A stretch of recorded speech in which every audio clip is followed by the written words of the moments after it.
And this is the lineup. Bad Boy, Geo, Marshall, No Mercy, Kiddo, Gamash, Watt, and Yor is the lineup that you guys have to be watching out for. Remember, Kiddo currently isn't going to be playing for this group stage, but don't worry, we wish him a fast recovery because his boys have got him covered. So far, so good for the team. And we mentioned in that interview previously with Frogcat, if you were listening, don't worry, we're going to recap right here.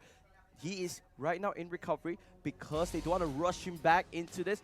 They say, worst case scenario, we're playing the planes, but hey, don't worry, Kiddo will be back tomorrow. Yeah. So at least we know that he will show up in this tournament so far. But so far, honestly, the rest of the 5 members playing pretty good. Yeah, and if you saw the interview previously, you can already see their members being like, don't worry, don't worry, we got you, Kiddo. We'll take care of you. Yeah, but that is Louvre. Now let's talk about a new team in this group. It's Diversity Helheim. Wow, they are not a team with a good name. They are also a team with some cool players. So let's go to see the profile week.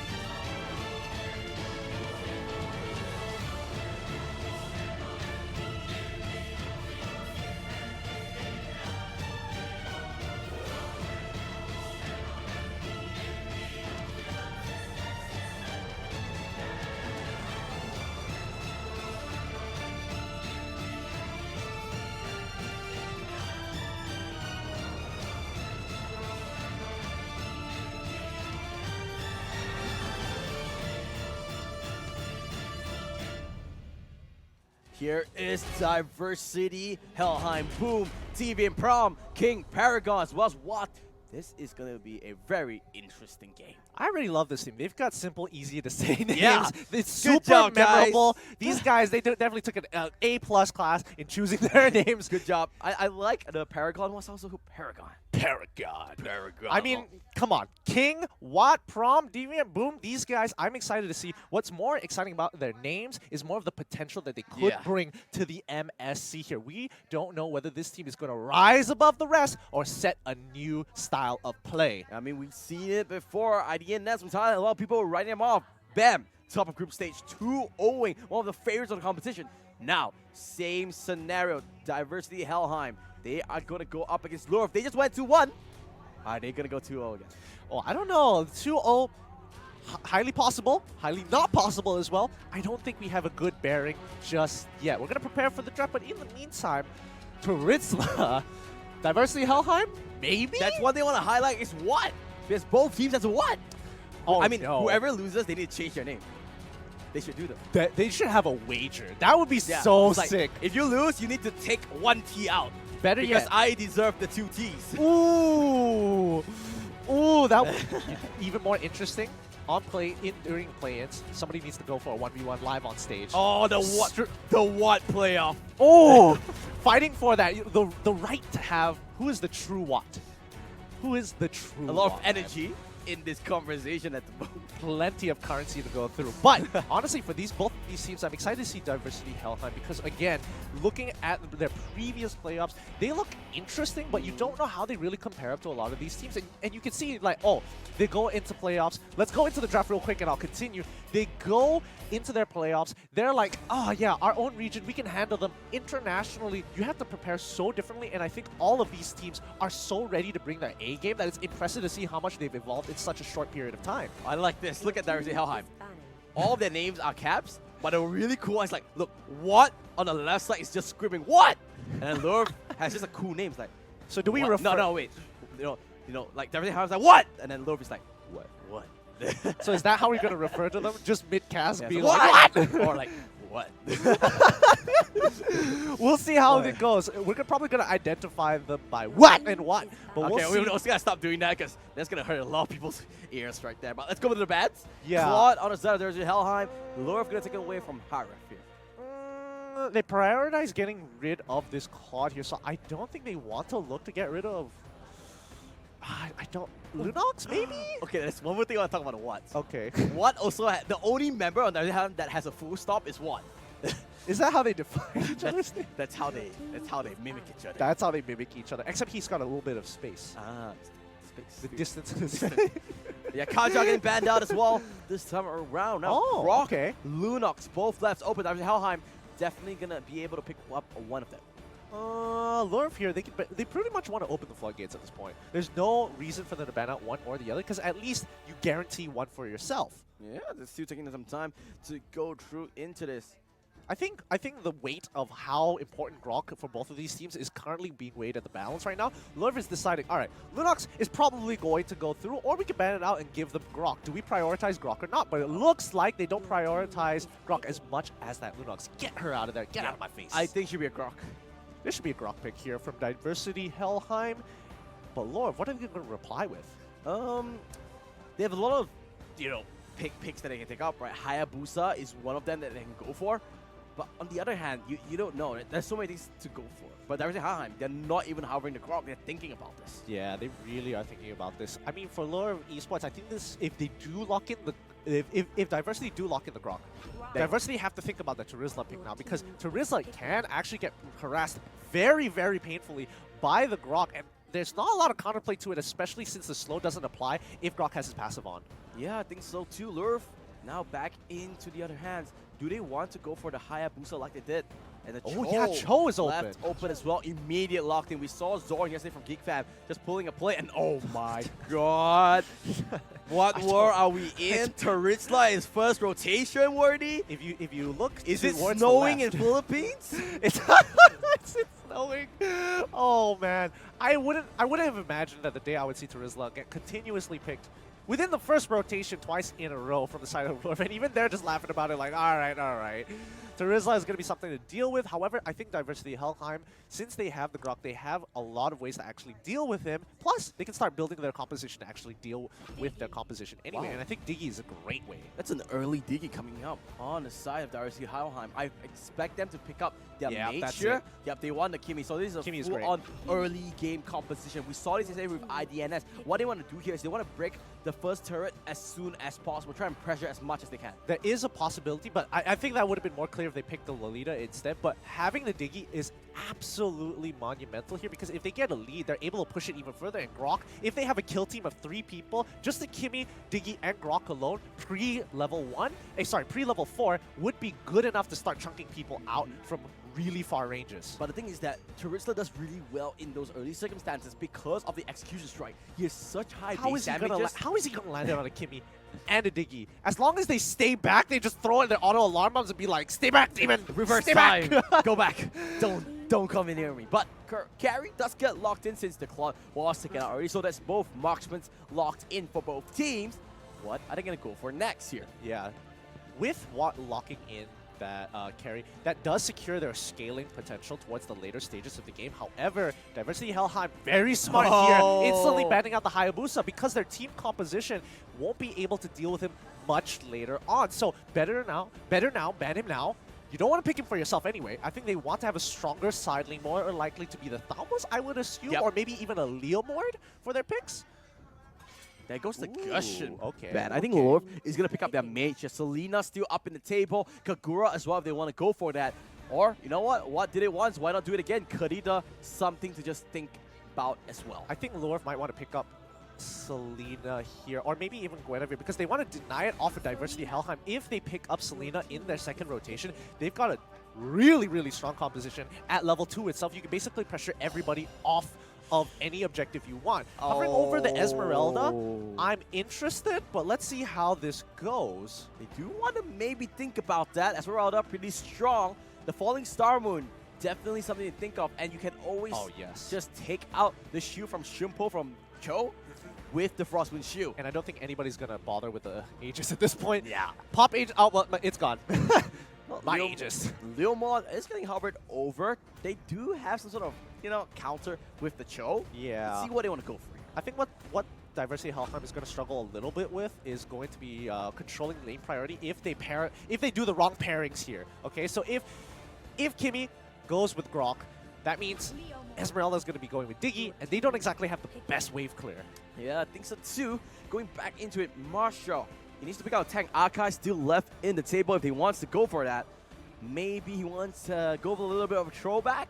Maybe for a Galukacha? I don't think so. Yeah, but I think Minotaur is just such a big deterrent here. Akai is going to be a little bit better, but I don't think you can go Minotaur just because of the Diggy. yeah. But it could be like, the previous game where, Diggy isn't able to get his ultimate off in time, and you can go for these bigger outplays. I mean, we've seen Lorf do it once. Can they do it again? Most likely. 5 flickers from Lorf. No way. This Really? is No retribution? This is a team that really wants to go fast. They want to play aggressive as well in the early game. Look at that. They have Cho, they have Selena, they have Taritzla. A lot of high damage output coming in for both teams. And that is going to be an interesting way. I mean, if there's anything I've learned from the Blue Hedgehog in real life, it doesn't look good. It really does not look good. Let's see how it goes. But this is the first game for Diversity Helheim. The Cambodian representatives, they are going to go up against LOUVRE Esports, one of the favorites of the competition. Indonesia coming all the way from. Let's see how they're going to set up. What do you think? Welcome to Mobile I think this game is Legends. going to be very interesting. I'm leaning more 5 towards seconds till the enemy Lawrence reaches the composition. battlefield. I Smash can't even them. say that. I think Diversity Helheim's composition is pretty All sick. I'm not troops gonna Yeah, lie. I think so too, but it's all about the early game. They will need to force that out early on. It shouldn't be too much of an issue here, but really smart. They paired up the Grok with Esmeralda, making sure that Esmeralda is able to clear those waves super quickly and then look to fight for priority here. However, on Lorf's side, they don't exactly, now that I look at it, they don't exactly have the greatest way to clear waves.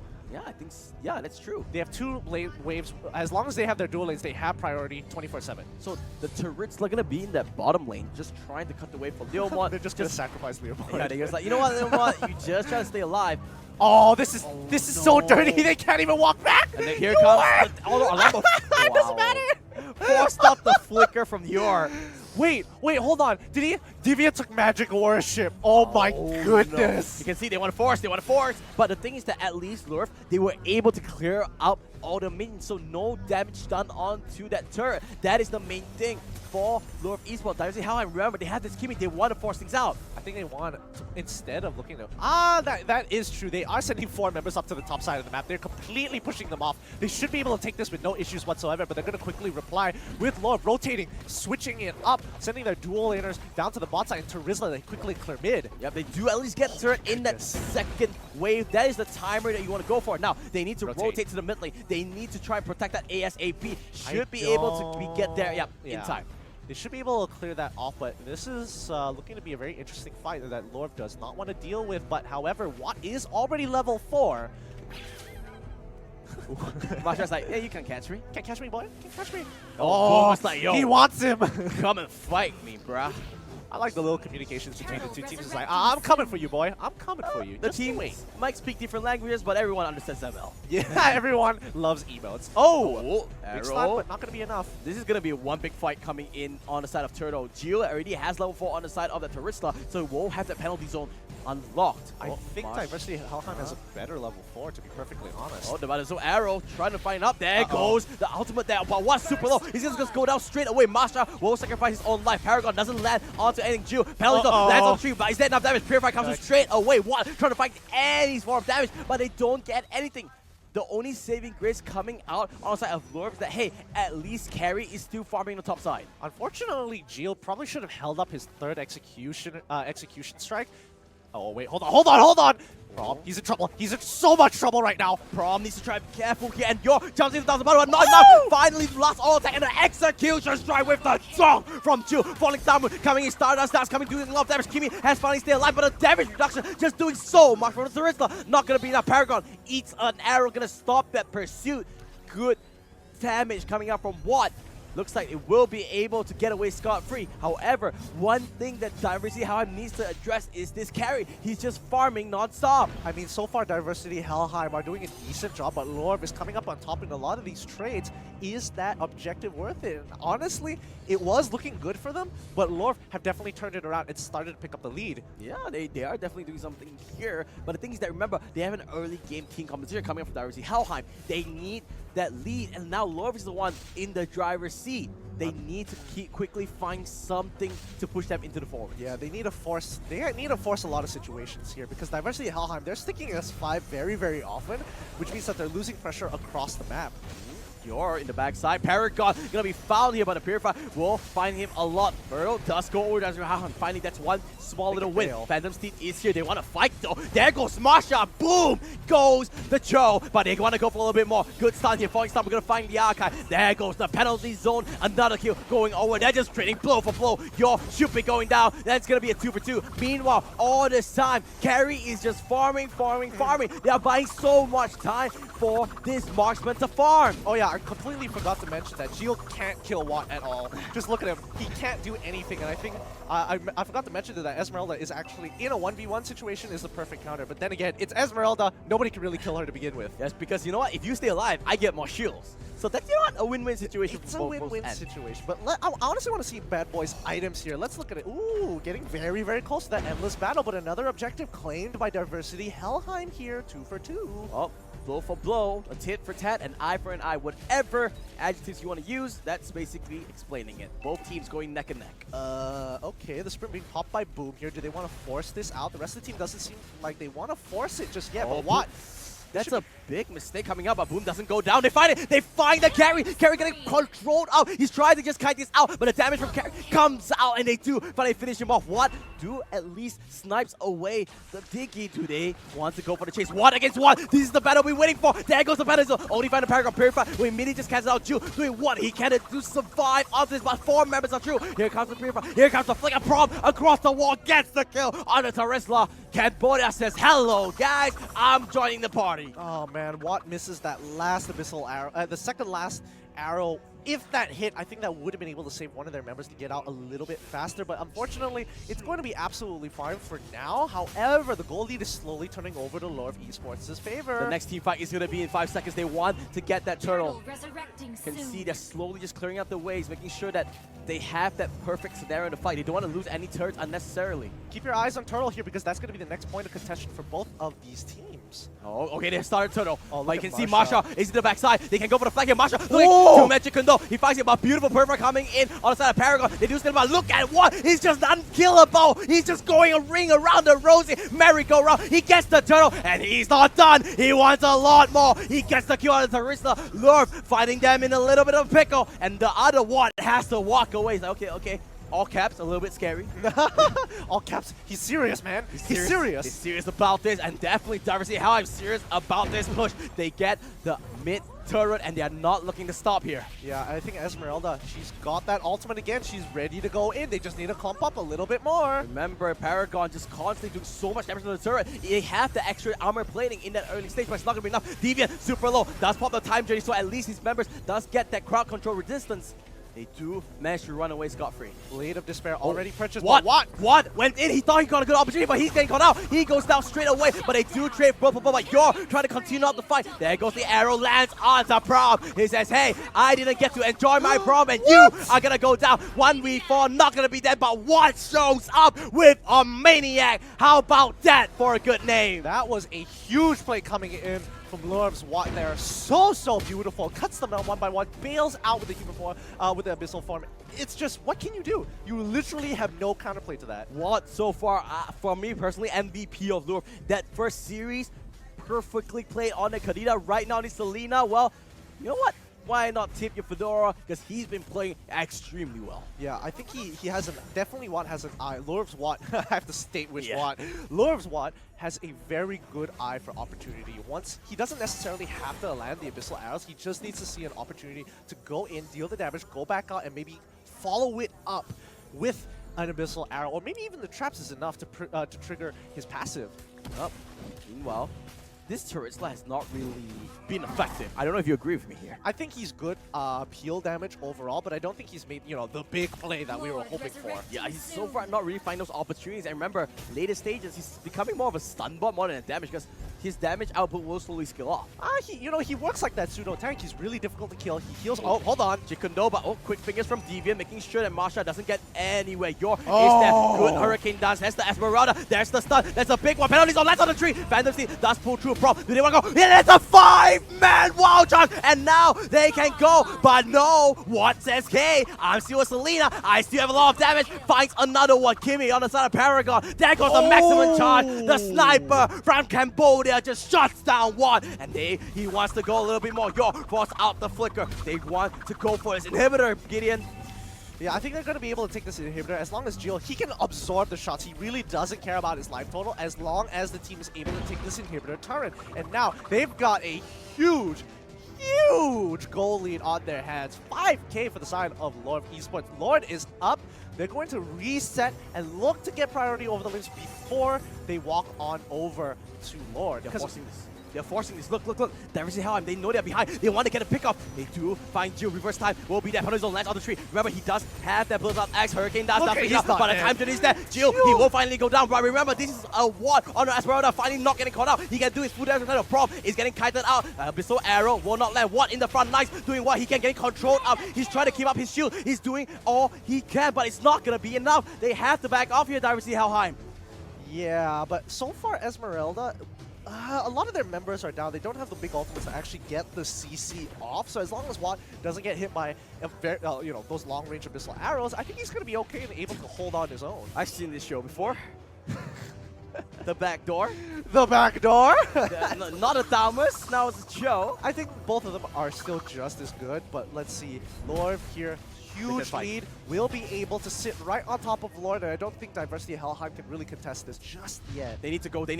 They can't lose this Lord. They can contest, but his maximum charge is there. They are going to peel off Lord. You're finding a really good sort of pick up, but where's the rest of the team? You're super low. Deviant in the backside. 4-man penalty zone. Drags everyone in. One needs to get the hell out of there. He needs to survive. He will be the walkway. Abyssal arrow. Not going to land onto anything. One good thing on the side of Diversity Helheim is that at least Lord got resetted, so they have a little bit of time to recall and try and get back to the fight. Yeah, but they didn't hit the core members. None of them died. They are still very, very healthy, and they should be able to still be able to take out the Lord. Had they killed Bad Boy, they might have had an opportunity to actually, contest Lord one more time.